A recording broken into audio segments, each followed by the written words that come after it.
Welcome to the dispersed workshop, Missionary Objects and Collecting 16th-20th Centuries. I am Sabina Brevaglieri, and I'm thrilled to launch a talk series I have designed and convened as a first step into a project aiming to contribute to the collective undertaking of thinking the future of non-European objects and collections in Europe today. This set of talks explore the missionary engagement with object and collecting through time and space. Missionary object is an operational concept which draws the attention to the complex dynamic of both physical mobility and cultural transformation, which permeate the tension between object produced and belonging to local indigenous communities around the world and the missionary agency. The complex entanglement between missionary object and collecting and the competitive and conflictual colonial spaces is a major issue for this work. Indeed, colonial logics, asymmetrical power relations, and jurisdictional competition can hardly be separated from missionary action.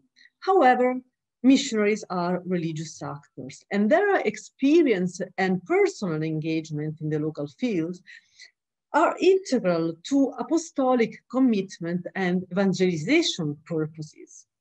Religion emerges as substantial driving force in shaping a complex meaning of missionary objects, as well as in continuously reconfiguring them and their context. This series engages with missionary practices of object attention, selection, accumulation, and monopolization. Creative practices of resistance, keeping alive the indigenous worship, have been addressed, as well as anti-idolatry campaigns aimed at the physical material destruction or epistemic aggression of the sacred matter. Such violent actions generated complex forms of missionary knowledge on indigenous objects, which mediated their agency into the colonial archives and museums. Missionary travels and circulation across the world triggered complex perception and reception dynamics. Display and exposition create new publics. Competing patrimonialization processes underpin the current question of object preservation as an entangled right the objects embodies. The talks investigate South and Mesoamerica, Philippines, China, Ethiopia, the Congo, as well as Italy and Rome. The series provide the possibility to compare different forms and situations of missionary engagement by focusing on Franciscans, Dominicans, Jesuits and Capuchins, as well as Xaverians. The talks argues for a long-lasting missionary attention to objects and engagement with collecting practices. Still existing objects today preserved in European museums are being addressed as material evidence of discontinuous and often invisible dynamics of both eradication and sedimentation, which reconfigure their meanings, uses, and values through time. Therefore, talks trace back to the 16th centuries and early modern times, aiming to unravel object histories and meaning well beyond the culture of curiosity. Within this framework, the 19th and 20th centuries missionary museological thinking have been addressed, and under-investigated missionary museums imbued with ethnocentric connotation and strong colonial imagination are being explored.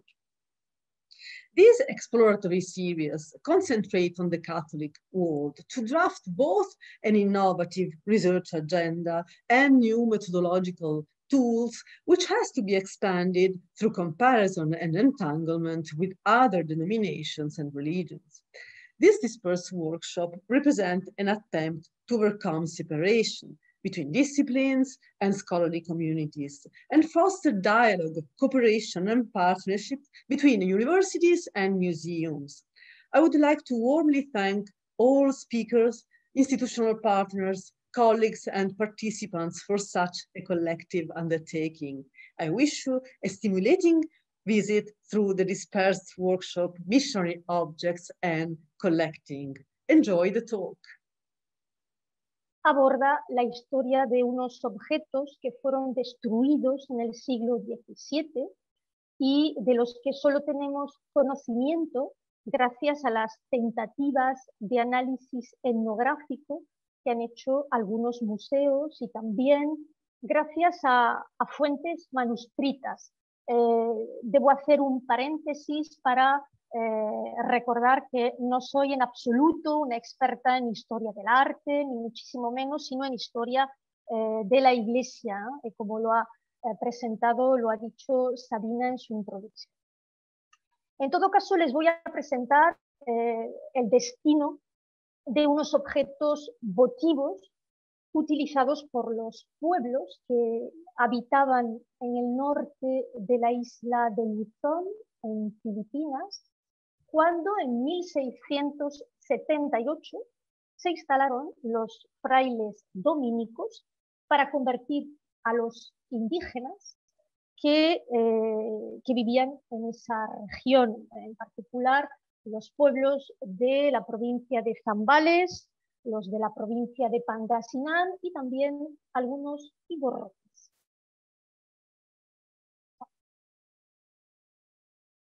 Aquí.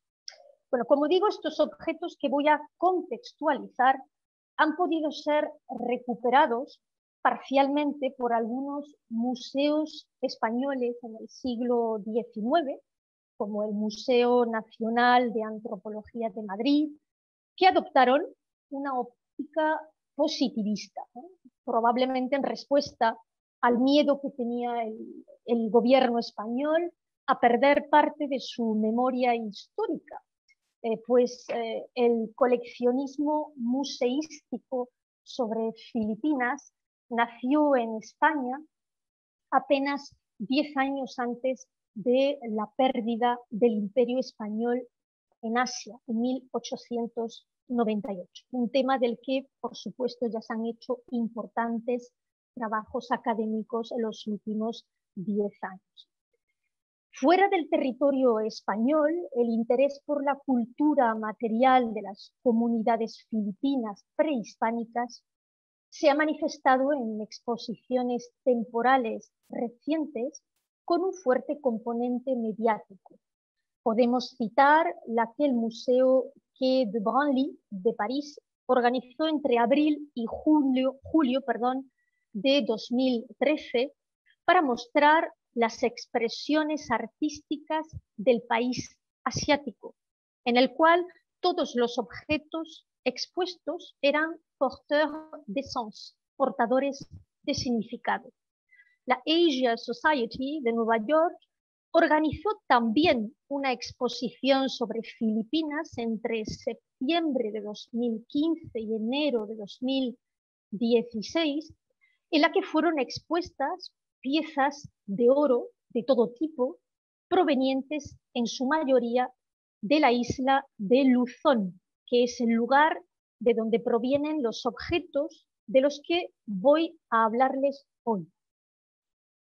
Con estas propuestas museísticas, el conocimiento presente de la cultura material previa a la llegada de los españoles a Filipinas en 1565 ha ido ganando terreno, lo que se ha visto igualmente favorecido con la puesta en común de perspectivas interdisciplinarias como la que presentaré en esta intervención, partiendo del análisis de fuentes manuscritas e impresas en las que se registran los enseres de household goods utilizados por los indios de la provincia de Pangasinán, de Zambales, para celebrar sus rituales durante el último cuarto del siglo XVII. Mi objetivo es presentar el contexto en el que aparecen estos objetos y el verdadero significado que tuvieron tanto para los indios como para los misioneros que durante 10 años tuvieron a su cargo la reducción de las tribus montaraces de la cordillera. La misión de los frailes consistía en romper las redes de sociabilidad indígena que se habían creado con la circulación de aquellos objetos empleados para la adoración de los anitos, que eran los espíritus del pasado, encarnados en plantas, animales o cosas. La estrategia se ajustaba perfectamente al proyecto misional español en el archipiélago, pero podemos afirmar que se reforzó tras el destierro a Pangasinán, provincia al norte de Luzón, al que fue condenado el arzobispo Fray Felipe Pardo, del 31 de marzo del año 1683 hasta el 16 de noviembre del año 84. El prelado aprovechó entonces su exilio para movilizar a los misioneros de su orden y encontrar pruebas materiales de esa idolatría que frenaba el progreso de la evangelización española en el Pacífico. Las pruebas materiales iban a demostrar tanto al gobernador Gabriel de Curucelaegui como al rey de España, a Carlos II, que su autoridad en la sede de Manila era insustituible. Curiosamente, esos artilugios usados en los sacrificios y destruidos por los dominicos aparecieron 200 años más tarde en las Filipinas, una exposición filipina que se organizó en Madrid en 1887. Los objetos que hoy voy a presentar se convierten pues en protagonistas de una historia de violencia colonial orquestada por la provincia del Santísimo Rosario de Filipinas, que es la provincia de los dominicos. Por eso, en mi intervención me centraré en la labor etnográfica que realizaron los dominicos si consideramos que la tipificación y catalogación de objetos destinados a realizar ceremonias animistas fueron métodos de un embrionario estudio etnográfico. Para ello, en un primer momento, nos acercaremos al universo material de los anitos, usando como punto de partida los informes que mandó hacer el propio arzobispo entre 1685 y 1688. Estos documentos se conservan en el Archivo General de Indias en Sevilla.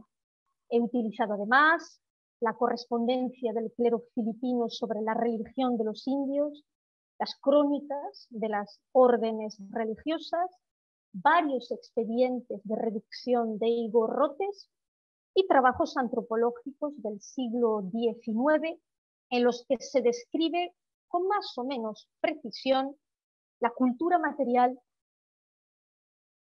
vertidos por los dominicos.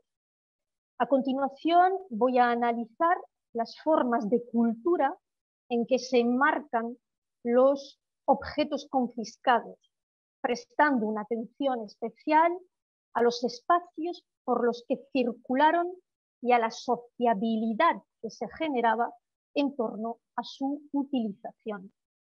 Para terminar, voy a hacer un balance de la hispanización de Filipinas, un concepto que John Phelan adoptó en el año 59. En este caso, lo adaptaré al contexto de los Zambales y Pangasinán, dado que en estas provincias filipinas se ha mantenido la cultura material prehispánica durante los más de 300 años de dominación española e incluso después.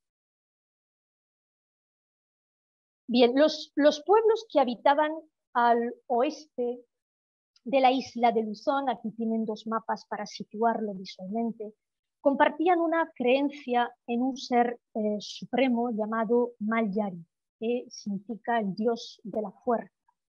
También creían en divinidades rurales, en espíritus de los antepasados, los llamados anitos. Estos anitos comunicaban con los hombres para favorecerles o provocarles una desgracia. No tenían una forma única ni predeterminada, pero la mayoría se representaba con características antropomórficas, es decir, figurillas de pequeño tamaño, móviles, normalmente de madera, de personajes erguidos o sentados, otros con los brazos apoyados en las rodillas y sosteniéndose la cabeza entre las manos, como pueden verlo en la diapositiva siguiente. Estas pequeñas figurillas se usaban en las ceremonias que se llamaban cañaos. Las realizaban los indios en la intimidad familiar para impetrar el auxilio de los espíritus cuando ocurría alguna adversidad, una enfermedad, una mala cosecha, un terremoto, que había muchos en Filipinas. También se invocaban para aplacar su cólera. Los anitos que aparecen en los informes que he analizado del pueblo de Bolinao, en la provincia de Pangasinan, son una veintena. No los voy a leer porque lo tienen en la diapositiva. Polaquia, Yasigancia, etc. El arzobispo Fray Felipe Pardo, en una de sus cartas, describe la propiedad que tiene cada uno de estos anitos, lo que nos permite hoy día comprender mejor ese universo animista de los indios. Dice el arzobispo: uno dice que causa dolor y mal en todo el cuerpo, como es Apolaqui. Otro dice que lo causa en las rodillas, como es Acasimbayen, y así de los demás. Solo el anito llamado Acasiganciam o Ganciam dicen que alborota el mar, y así era muy venerado de los indios que viven en la isla que está al lado de Bolinao. Y cuando está el mar alborotado, ellos habían de salir y iban a la orilla a hacerle sacrificio para que aplacara los mares. Como vemos, estas pequeñas estatuas antropomórficas tenían poderes sobrenaturales gracias a la intervención de los mediadores entre el mundo de los vivos y el de los espíritus. Son las aniteras, generándose así una delicada relación de dependencia de entidades tutelares de lo invisible. Ellas eran las que transmitían el mensaje que supuestamente les habían enviado los anitos, y para que la comunicación fuera eficaz, celebraban sacrificios de animales, gallinas, cerdos, junto a un árbol o en una cueva, lugares escondidos o apartados que marcaban una imprecisa territorialización de lo sagrado. Todos los participantes llegaban a una especie de éxtasis colectivo usando objetos que tenían una función concreta en el ritual. Incluso había cráneos humanos.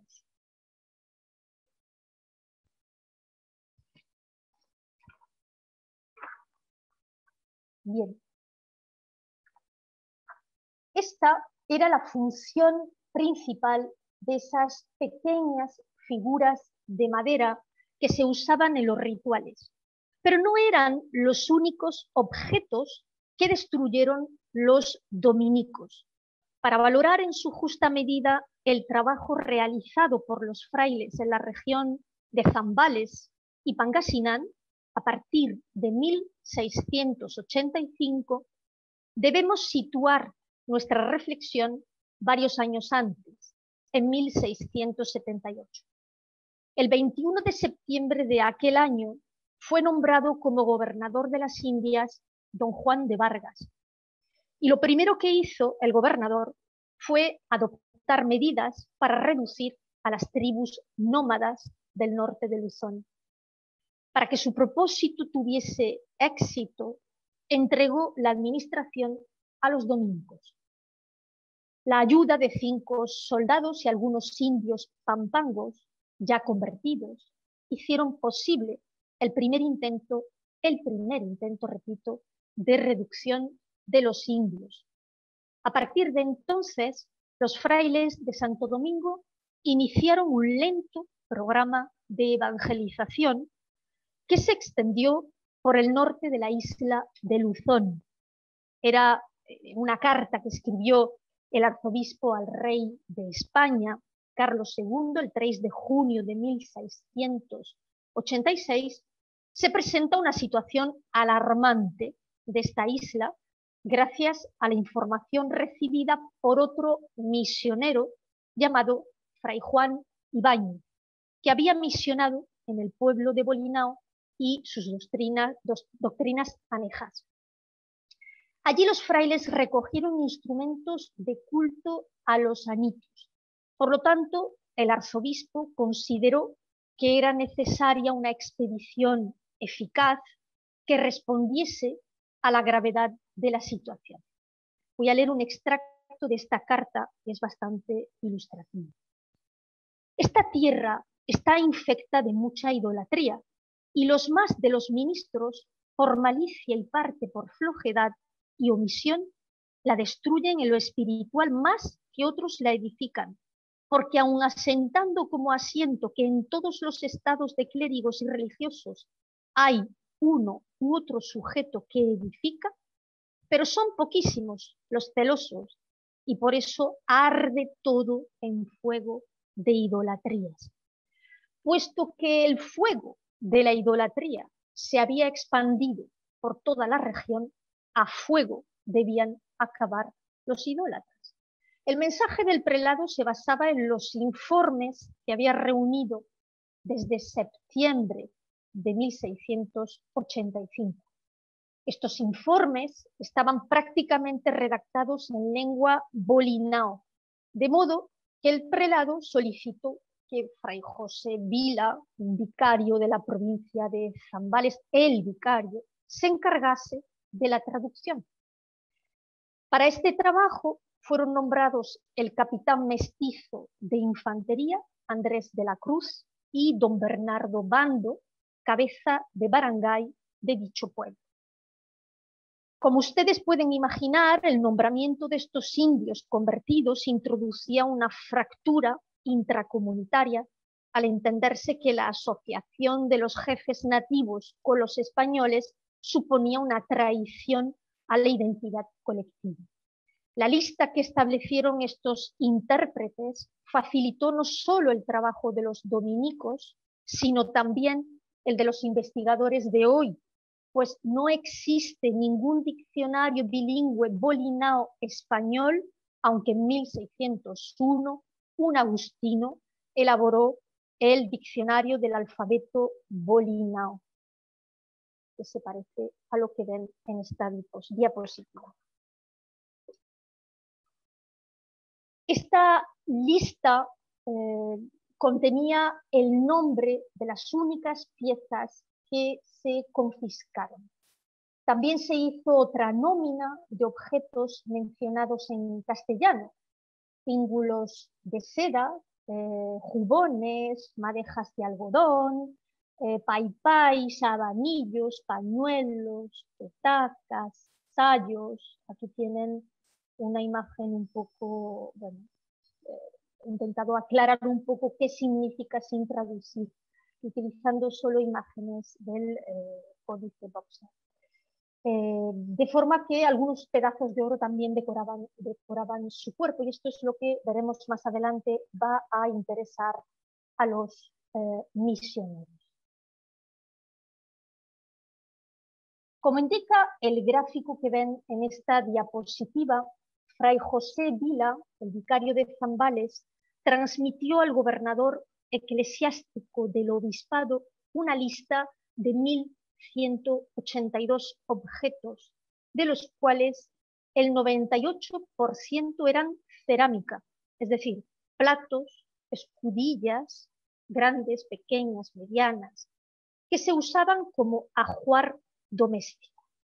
Estas piezas, por lo general, estaban fabricadas con arcilla cocida, y eso para los misioneros carecía de un valor material, aunque es necesario precisar que a veces los visitadores señalaron en sus comentarios que eran piezas ornamentadas provenientes de China.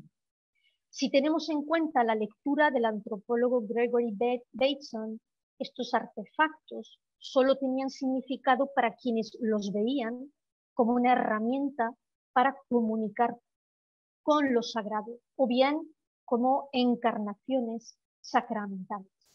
Esta visión, desde luego, acabará borrándose del discurso etnográfico cuando los comisarios de la exposición de 1887 exhiban las figurillas de los anitos adorados por los igorrotes. Sin embargo, hasta entonces, los objetos eran portadores de fuerzas satánicas que había que neutralizar con el incentivo de los propios indios, en particular los jefes de las tribus.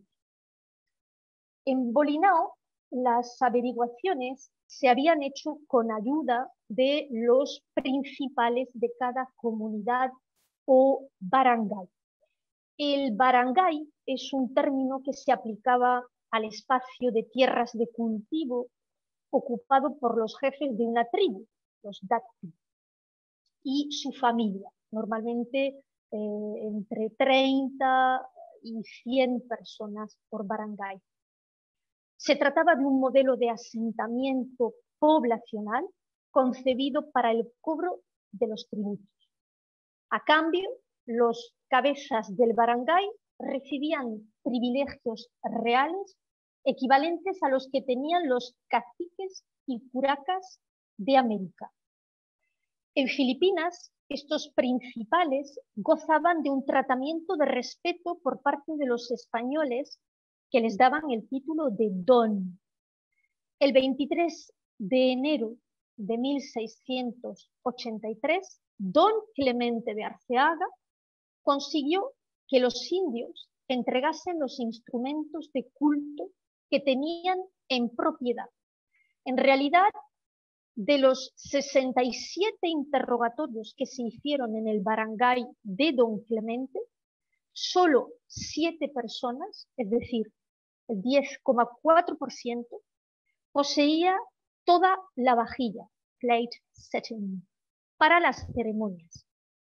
Los que entregaron los instrumentos prestados aseguraron que, cito, todos eran de loza de China, insistiendo en el valor material que tenían para ellos.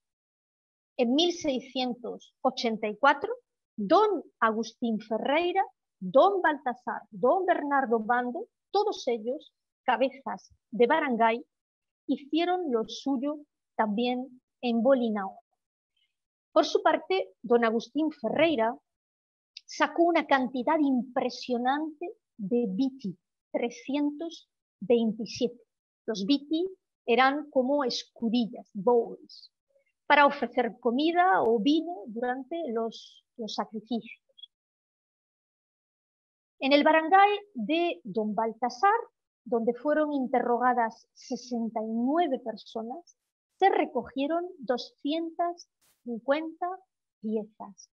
Casi todos los inculpados eran mujeres. La inmensa mayoría, el 72,4%, declaró tener un solo anito, apolaki, solicitado por más de la mitad de los inculpados, el 62, más del 62%. Para este anito se utilizaban muchas piezas de loza, entre 20 y 30, para ofrecerles esencialmente comida. Además se añadían, cita el texto, 3 maman, 3 panguinguipoan, un pamarran, una grande para poner el vino, 4 piatangan, un cabat, etcétera, etcétera. En el barangay de don Bernardo Bando, el 32% de las personas interrogadas tenía 2 anitos y el 56% decía que rendía solo culto a Apolaki. Los objetos que incautaron fueron solamente una quincena de platos y escudillas. Era la tercera investigación y para entonces casi nadie tenía ya conocimiento de los instrumentos de culto, como si todo hubiese desaparecido en la naturaleza. El número de piezas incautadas es bastante inferior en relación con las del barangay de don Clemente de Arceaga y de don Baltasar. Esto puede indicar que las mujeres inculpadas sabían ya del destino que iban a correr aquellos objetos a la vez domésticos y cultuales. En este sentido, la pregunta sería, ¿hay que hablar de miedo colectivo a la autoridad inquisitorial del arzobispo? ¿O más bien de preocupación por la destrucción de esa cultura de lo necesario, que es la que tenían los indios? Nos referimos a una cultura donde cada objeto era único, nada existía en grandes cantidades y la reproducción de cada uno de estos objetos suponía un esfuerzo comunitario demasiado importante. En total, 144 indios fueron interrogados por los frailes, siguiendo una dinámica inquisitorial similar a la de Nueva España durante el periodo de la conquista, entre 1521 y 45. Al igual que ocurría en otros tribunales de la monarquía hispánica, la delación fue la principal estrategia que se empleó. Otro método para incitar a la delación era el recurso a los sermones. Con sus prédicas, los religiosos intentaban alertar de los peligros del animismo y anunciaban las penas del infierno a quienes persistiesen en el error. Fray José Solís se dedicó a predicar diariamente durante los primeros 6 meses de su llegada a Bolinao, cito, hasta que el Señor quiso que los chiquillos comenzasen a hablar y explicarnos lo que habían visto hacer a sus madres y abuelas. Estos informes del barangay que he podido estudiar demostraban que existía una importante dinámica religiosa que escapaba al control eclesiástico y que la domesticidad de los instrumentos disimulaba la solemnidad de las ceremonias de los indios. Eran objetos que pertenecían a la esfera privada a la que todavía no tenía acceso total la Iglesia católica. En cuanto a la factura de los objetos, sabemos que eran banales, excepto, creo que salta en una diapositiva, excepto los pedazos de oro con los que los sacerdotes se decoraban el cuerpo. Su presencia en las rancherías, es decir, en los espacios reservados a los infieles, era una prueba indiscutible de que aquella región tenía minas de oro. El prelado Felipe Pardo sabía de la existencia de aquella mina, de aquellas minas, al igual que sus predecesores en la sede manilense. No obstante, la realidad que encontraron los misioneros dominicos durante sus visitas fue más que decepcionante. El uso del oro era menos ostentatorio que el que hacían los indios en México y Perú. Pero los dominicos, misioneros de Zambales y Pangasinán, observaron que el oro formaba parte del ajuar personal de los indios. El cronista dominico Diego de Aduarte lo mencionaba al relatar el sacrificio al ídolo Malyari.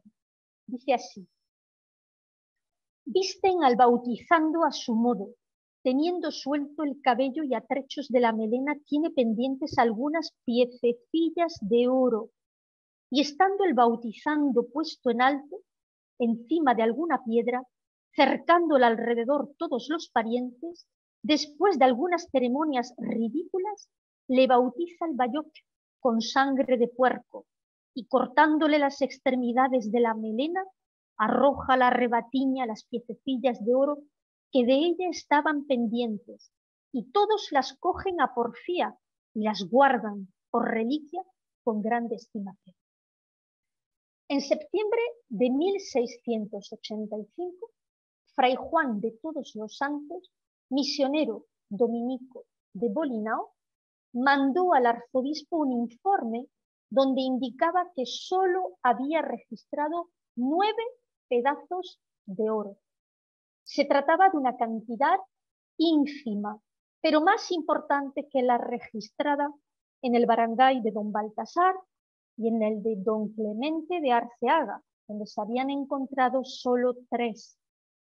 Los objetos estaban fabricados de forma sencilla y tradicional, como los que fueron exhibidos a la exposición española Isla de los Mares del Sur en el año 2001. Los tibores y las escudillas, similares a unas vasijas y bandejas, se habían confeccionado a base de una arcilla que abunda en la isla de Luzón como resultado de fenómenos volcánicos. También se registraron 50 paipais o habanillos, objetos comunes hechos de caña que servían para teatralizar las ceremonias en las que oficiaban tanto hombres como mujeres. Aunque el paipai era un artículo muy conocido en América y Europa desde 1572, los requisados a los 46 interrogados por Fray Juan tenían la particularidad de encender el fuego de los sacrificios. La sacralidad de aquellos objetos era innegable. Por eso, a diferencia de lo que se ha venido afirmando sobre el contacto hispano-indígena en el Nuevo Mundo, la profanación de los objetos sagrados en el norte de la isla de Luzón respondía a la voluntad de imponer una nueva teogonía en la que el tibor debía ser reemplazado por un cáliz, el cabat por una estola y el bipi por la patena. Los visitadores estaban determinados a eliminar los objetos que habían estado en contacto con el demonio y convencer a los indios de que los únicos ajuares litúrgicos que merecían respeto y veneración debían conservarse en las iglesias. Asimismo, la cultura material de estos pobladores reflejaba su carácter nómada. Eran productores de objetos efímeros y fáciles de transportar. Las petacas, los inuman, esos vasos para verter el vino, los monmongan, que son campanas, se usaban para rendir culto a los anitos, pero también para cubrir las necesidades básicas de la comunidad. De este modo, la confiscación de objetos por parte de los visitadores condujo a los indios a una situación de orfandad material que ocasionó una mayor dependencia de los españoles. Al entregar sus objetos votivos a los visitadores, los indios de Zambales vaciaban sus cabañas de todo lo que poseían, viéndose privados de los elementos que les protegían y reforzaban su identidad étnica. Desde luego no eran los únicos pueblos con estas características, compartían la misma cultura material que encontraron los españoles en 1740 en las cabañas de los Gadang, al norte de la isla de Luzón, es decir, canastas, jarrones, baúles, etc. El uso de estos objetos de culto por parte de los zambales y de los indios de Pangasinán durante la ocupación española plantea nuevos interrogantes sobre el diálogo intercultural establecido entre la Iglesia Católica y los adeptos del paganismo filipino. Si realmente afirmamos que hubo un diálogo o una dialógica reciprocidad en la confrontación de los modelos sociales. De entrada, es innegable la influencia que ejerció la cultura material de aquellos pueblos en el imaginario catequético y el modo en que los misioneros intentaron establecer nuevas formas de sociabilidad religiosa bajo el denso sustrato del paganismo. Con todo, poco o casi nada es lo que sabemos actualmente sobre el ajuar ritual de estos indios en el siglo XVII. Pues básicamente las primeras referencias a este tema fueron descritas por Fray Buenaventura Campa, otro dominico, al tratar de los mayoyaos, tribus que vivían en la provincia de Ifugao, también al norte de Luzón. Los autos que reunió Fray Felipe Pardo en 1686 nos informan del modo en que los dominicos veían en los objetos de idolatría los soportes canalizadores de una creencia colectiva que se materializaba en la celebración de ceremonias paganas incompatibles con las que fijaba el ciclo litúrgico de la Iglesia Católica. Esta realidad excluía a los indios de la nueva sociabilidad religiosa del poder colonial. En la teología dominicana, el conocimiento de la doctrina católica era la única forma que tenían los infieles de salir de las tinieblas y convertirse en seres sociables y racionales. Así lo explica el padre Aduarte, cronista de la orden. Cito: hallamos estos indios tan miserables y olvidados del ser de hombres que nos ha parecido enseñarles primero a ser racionales para después enseñarles a ser cristianos. Verdaderamente que la fe de Cristo ha de suponer la racionalidad, y el ministro que halla a estos desnuda sus carnes, sin política ni justicia, metidos en los montes como familias de diversas especies de fieras, sin amor al trato y a la sociabilidad, hará bien en aplicar su estudio primero a virtudes morales y seguramente entren después en la política de gracia.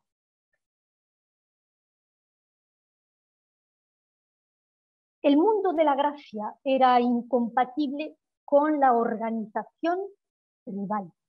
La presencia de los dominicos en las misiones del norte de Luzón a partir de 1679 modificó de forma considerable el entramado social de los indios que aceptaron renunciar al nomadismo como forma de vida. En la región de Pangasinán, el padre José Vila aconseja a los españoles que sometan a los cimarrones que amenazaban a los indios sedentarizados. Pero pese a sus consejos, los españoles siguieron ignorando la organización social de los pueblos de la cordillera de Luzón. Me refiero a las zonas de Bontoc, Cadán, Ifugao, Calinga, Quiangan, etcétera, etcétera. Los zambales fueron catalogados como salvajes, una imagen que se reforzó cuando se supo del martirio de Fray Domingo Pérez en 1683, uno de los principales perseguidores de la idolatría. Hubo que esperar hasta principios del siglo XIX para conocer algo más de la dimensión social de estas sociedades reacias a la conversión. Pero aún así, seguían siendo considerados refractarios a la civilización, como podemos comprobarlo en las fotos que se hicieron para la exposición de 1887, cazando, viviendo al aire libre en los montes, con taparrabos, etcétera. En los documentos manuscritos que he analizado se menciona la existencia de aniteros mayores y aniteros menores, es decir, los ricos y los pobres, que comunican con el mundo de los espíritus. Por lo tanto, gozan de un tratamiento preferencial dentro de las comunidades indígenas. Estos aniteros, que los textos se llaman Kalimlin, Kalinop o Mamacuy, eran los ricos del pueblo de Bolinao. En realidad, esta realidad también aparece en los comentarios, en las observaciones del padre Vila en su informe, al anotar que algunas aniteras ricas y conocidas se negaban a convidar a los espíritus, es decir, a hacer maganitos, si no disponían del ajuar correspondiente.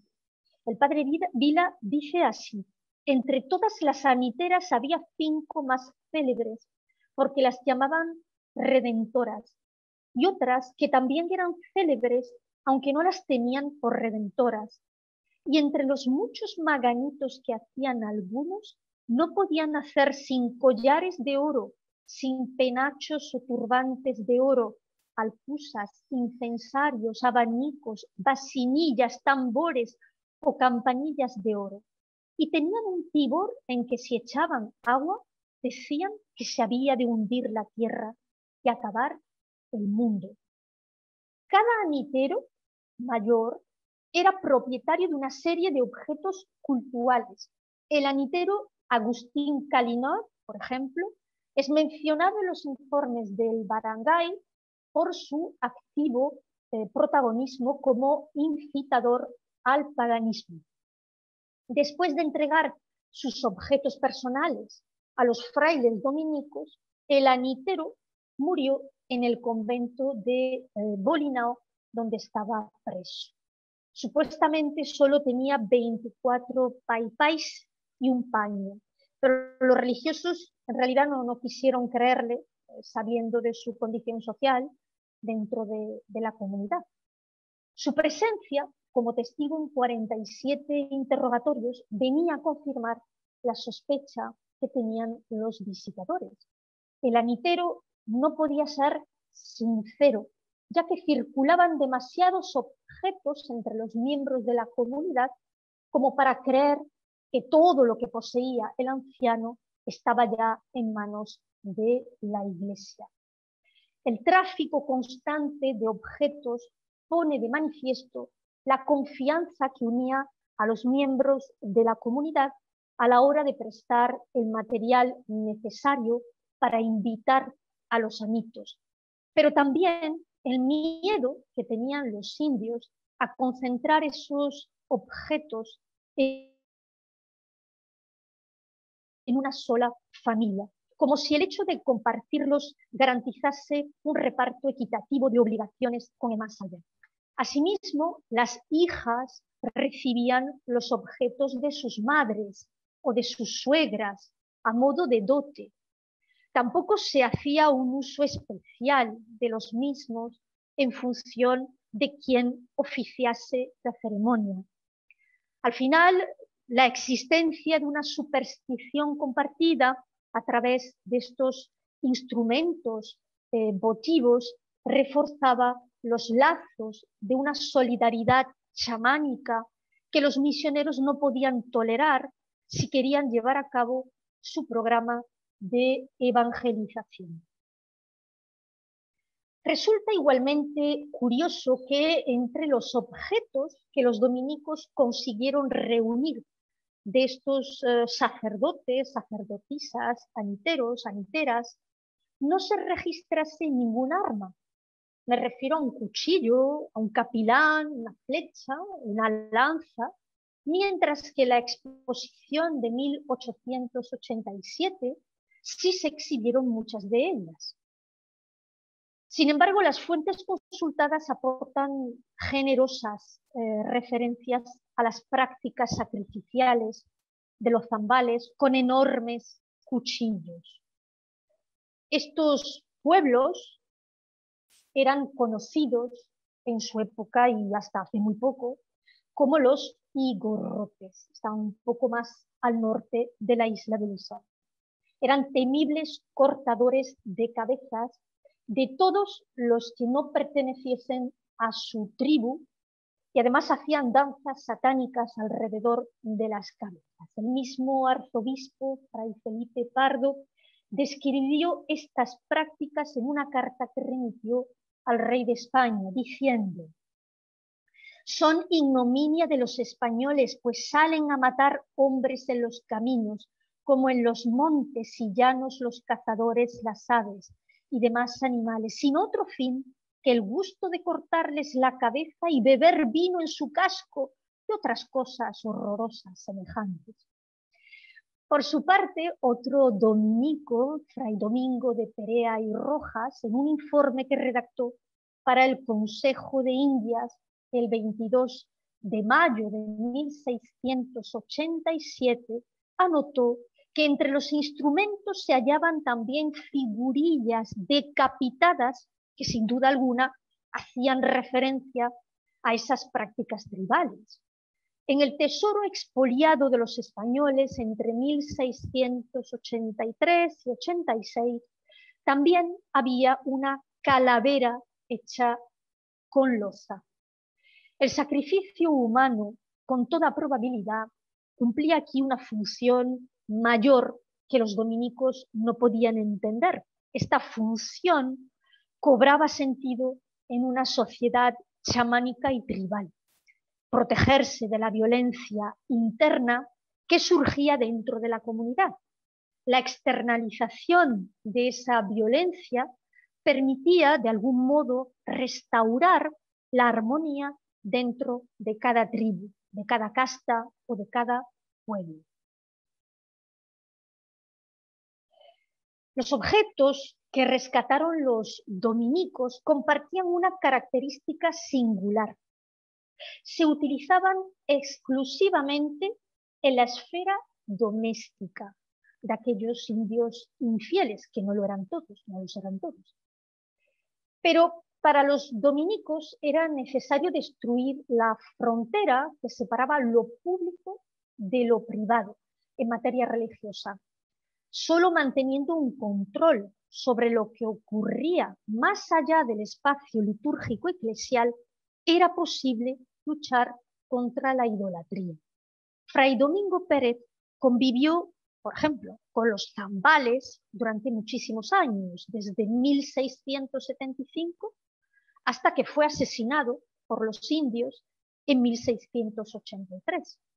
Entró en sus casas, comió con ellos y conversó con ellos.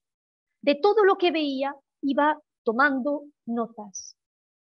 La cultura material de los pueblos que habitaban al norte de la isla de Luzón era el soporte de una organización social esencialmente doméstica, que los misioneros dominicos no lograron totalmente remodelar. Esta idea ya fue evocada por muchos intelectuales filipinistas del siglo XIX que han pretendido recuperar la voz y el pensamiento de los indios antes de la llegada de los españoles. La fundación de pueblos era el primer paso para delimitar esos espacios de domesticidad que iban a controlar los misioneros. En realidad, importaba muy poco que tras la conversión los indios siguieran usando los mamá, los panguinguipoan, los piatangan en su vida diaria, si estos enseres recobraban su valor exclusivamente funcional y se disociaban de su primigenia misión sacramental, es decir, usarlos como recipientes para sus ofrendas a los anitos. Los indios, en cambio, pensaban que podían seguir manteniendo aquellos objetos cultuales porque sabían que sin ellos sus vidas quedarían sometidas a la voluntad de los espíritus malignos. La dinámica de expansión dominicana por el norte de Filipinas desencadenó en los aborígenes nuevas necesidades sociales, como fue la creación de espacios religiosos cerrados y sometidos al patronato real, así como una nueva relación con su tradicional cultura material. En otras palabras, la sutil distinción entre espacio social y espacio doméstico que habían concebido los indios dio paso a una nueva configuración de la realidad social a favor de la supremacía del espacio religioso. Esto explica que buena parte de los objetos confiscados por los dominicos se encontraran en espacios que los indios consideraban sagrados, por ejemplo, las cuevas. Fray Juan Ibáñez visitó el pueblo de Lipa, jurisdicción de la provincia de Balayán, el 24 de mayo del año 1686. En una de las numerosas cuevas que visitó y que se hallaban en este pueblo, encontró una cajita con muchas piedras pequeñas que tenían talladas figuras de ídolos y una petaca también muy pequeña que constituía parte de la herencia transmitida por los antiguos idólatras. Dos de las piedras eran figuras con planchas de oro que, según el dominico, representaban al marido y a la mujer. También había en la cajita algunos trapos, madejas de cabellos, es decir, objetos que probablemente se usaron para organizar una vulgar sesión de brujería. Dado que era costumbre entre aquellos naturales venerar a los anitos en lugares recónditos o bien domésticos, para escapar al castigo de los misioneros, la búsqueda de los objetos escondidos en los barrancos, en pequeñas cuevas, etc., se convirtió en una prioridad para los misioneros. A partir de entonces, los dominicos empezaron a efectuar un verdadero trabajo etnográfico. La omnipresencia del clero en los asentamientos del norte de Luzón y a la vez su vigilancia constante sobre las prácticas paganas se convirtieron en el objetivo de esa hispanización filipina de la que tanto se ha hablado en la historiografía de los últimos 50 años, desde que apareció la obra de Phelan en el año 59. Yo diría incluso que ya ha sido más que revisitado. En el caso de los pueblos montañosos del norte del archipiélago, a excepción de Pangasinan, centro manufacturero del norte de la isla, la hispanización fue menos profunda y la cultura material local tuvo poco impacto en el desarrollo de la sociedad colonial. Esto quiere decir que la producción manufacturera de los indios ha mantenido su ritmo y sus señas de identidad hasta hoy, a tenor de lo que indican las excavaciones arqueológicas que se han llevado a cabo en la zona y los fondos que se conservan en centros como el Museo Británico de Londres. Lo pueden ver en esta diapositiva con cerámica de los Igorrotes del siglo XIX. Es loza que responde totalmente a las descripciones dadas por los dominicos en el informe de Bolina. Podemos hablar del fracaso de los dominicos en acabar con estas supersticiones populares y de la filipinización del catolicismo español. En el caso de los tambales o de los pueblos de Pangasinan, el sincretismo fue menor, si tenemos en cuenta que el cristianismo no eliminó sus prácticas antiguas, sino que se ha convertido en un complemento identitario. Los indios que los dominicos intentaron convertir compartían una religiosidad profundamente conectada con su medio natural y en él encontraban los recursos para elaborar los instrumentos que necesitaban en su comunicación con lo natural, el marfil, la madera, la piedra, la arcilla. Gracias a estos materiales extraídos de la naturaleza y elaborados de forma rudimentaria, conectaban con sus dioses. Este aspecto lo tuvieron muy presente los frailes a la hora de establecer los catálogos de los objetos confiscados. Incluso precisaron el uso particular que hacían algunos indios. Por ejemplo, Agustina Simbangan usaba en sus ritos unos bitacan, que eran unos vasos hechos con cáscaras de coco. Lo que era insignificante, en principio, para los misioneros, desde un punto de vista material, me refiero, en el imaginario religioso de los indios adoptaba funciones telúricas. Esos objetos garantizaban el éxito de la regeneración vital de la comunidad. El padre José Vila lo advirtió así al afirmar que creían en un dios llamado Poón, que representaba el principio del mundo. Esta creencia, desde la lectura teológica cristiana, sembraba una esperanza en los misioneros, porque sabían que la conversión era más fácil en individuos que creían en una primera fuerza creadora del universo. En cambio, la convicción de que toda entidad divina se situaba en un plano inferior, no en uno superior y celeste, hacía que la religiosidad de los indios fuera totalmente incompatible con el dogmatismo teológico que enseñaban los misioneros españoles. Esta incompatibilidad de modelos religiosos fue un argumento muy controvertido durante la etapa filipina prerevolucionaria y también después de la independencia en 1898, cuando los misioneros las misiones de conversión fueron adjudicadas al clero protestante americano, quien siguió haciendo el trabajo etnográfico que ya habían preparado los dominicos a finales del 600. Sin ir más lejos, en 1903, la revista protestante The Spirit of Missions publicó en Manila un número dedicado a los habitantes del norte de Luzón, a los igorrotes, que habían mostrado una fuerte reticencia a la conversión al cristianismo, como ya he evocado anteriormente.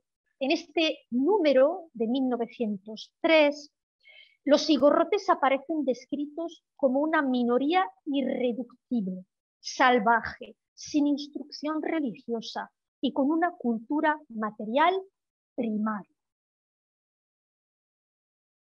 Los nuevos evangelizadores vieron escasa evolución en la artesanía indígena de la región. De hecho, pocas son las diferencias que percibimos entre lo que describen los informes de los dominicos a finales del siglo XVI y lo que los museos etnográficos recuperaron en los siglos XIX y principios del siglo XX. Lo que sí constatamos es que los instrumentos de los negritos de Zambales o los ifugao no dejaron nunca de ser utilizados para sus sacrificios, por lo que relatan los viajeros americanos a principios del siglo XX. Incluso conservaban figurillas de anitos en sus hogares. Lo mismo sucede con los igorrotes, como lo vemos en esta diapositiva, en la que aparece una foto que tomó el biólogo americano Dean Worcester en 1912. Erradicar los objetos de culto no fue suficiente para extirpar las prácticas sacrificiales, porque estas últimas eran inherentes al animismo. El estallido de la crisis de fin de siglo cambió ese contacto que los españoles habían mantenido con estos pueblos durante más de 3 siglos. En Bolinao, descubrir y destruir los objetos cultuales o votivos Fue complicado para los frailes dominicos porque las confesiones no contaban nada por miedo a que los enviasen a la hoguera. Las predicaciones diarias del terror al infierno hicieron el trabajo más rápido. El texto manuscrito dice que predicaron, cito, hasta que el Señor quiso que los chiquillos comenzasen a hablar. La delación de los más jóvenes, la prisión, etcétera, todo esto empezó a funcionar mejor gracias a la predicación.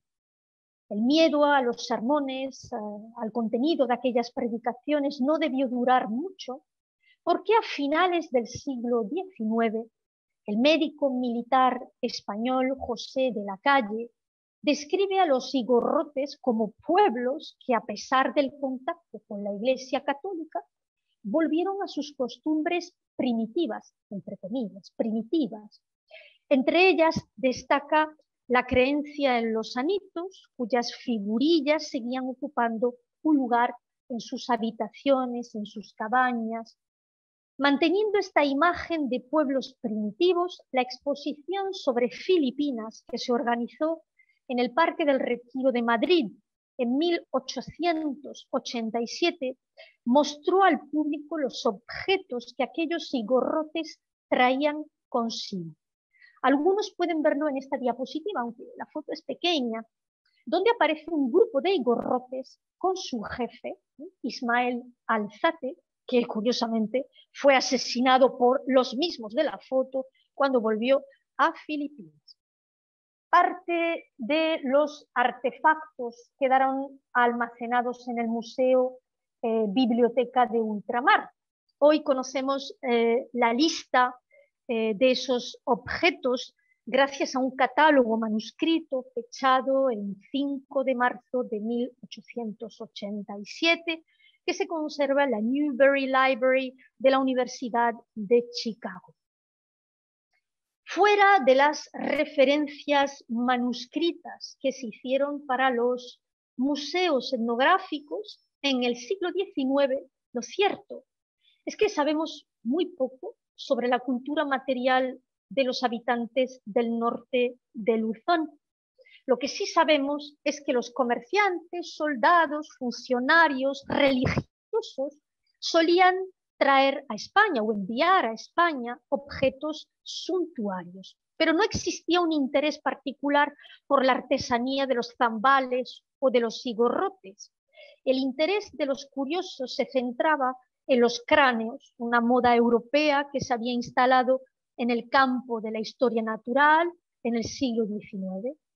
En la exposición madrileña de 1887 se mostraron algunos de ellos.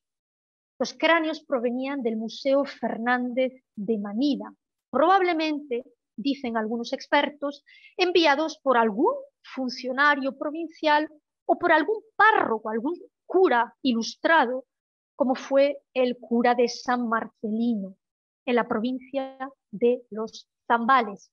Estos clérigos, aunque no tuvieron una participación directa en la organización de la exposición, sí que hicieron envíos a España cuando consideraban que podían ser útiles para la ciencia. De este modo, mostraban un renovado interés etnográfico sobre la realidad social y cultural de Filipinas. Anteriormente al siglo XIX, por dar una especie de panorama general, ninguno de los objetos destruidos por los misioneros retuvo el interés de coleccionistas particulares. Los responsables del Real Gabinete de Historia Natural, que se fundó en Madrid en 1752, a cargo del rey Fernando VI, fueron los primeros en reunir objetos provenientes del archipiélago, aunque se centraron en plantas, minerales, animales. Algunos comerciantes españoles a finales del 700 trajeron también de sus expediciones a Filipinas géneros exóticos para regalarlos a miembros de la corte madrileña. En 1780, por ejemplo, Francisco Enríquez, un mercader de Manila, envió a Cádiz 14 figurillas hechas con raíces de árbol lo que nos indica que probablemente viniesen de la provincia de Pangasinan, como los anitos que quemaron los dominicos en Bolinao a finales del siglo XVII.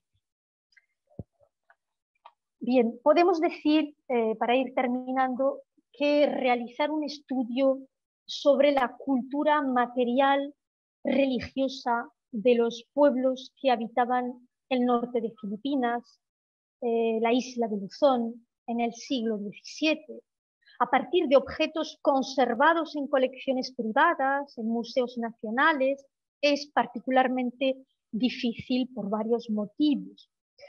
El primero es que la mayoría de los fondos orientalistas en Europa está compuesta de géneros procedentes de China, elaborados en materiales nobles, plata, oro, porcelana, marfil. El segundo es que los artefactos empleados por estos pueblos filipinos que he mencionado fueron sistemáticamente destruidos por los misioneros. Algunos de estos misioneros, como los frailes agustinos de Filipinas, quisieron aportar su granito de arena al estudio etnológico con la creación y fundación del Museo Oriental de Valladolid en 1980. Estos frailes habían administrado las doctrinas de Zambales durante casi 2 siglos y por lo tanto conocían bien la cultura material local, así como la de otros indios de la isla de Luzón. En el museo hay secciones consagradas a las religiones primitivas, las artes de guerra, la vivienda, la alimentación de los grupos tribales. También conservan pequeñas figuras antropomórficas que representan el alma de los antepasados, es decir, los mitos. Tienen abalorios, brazaletes, piezas de cerámica.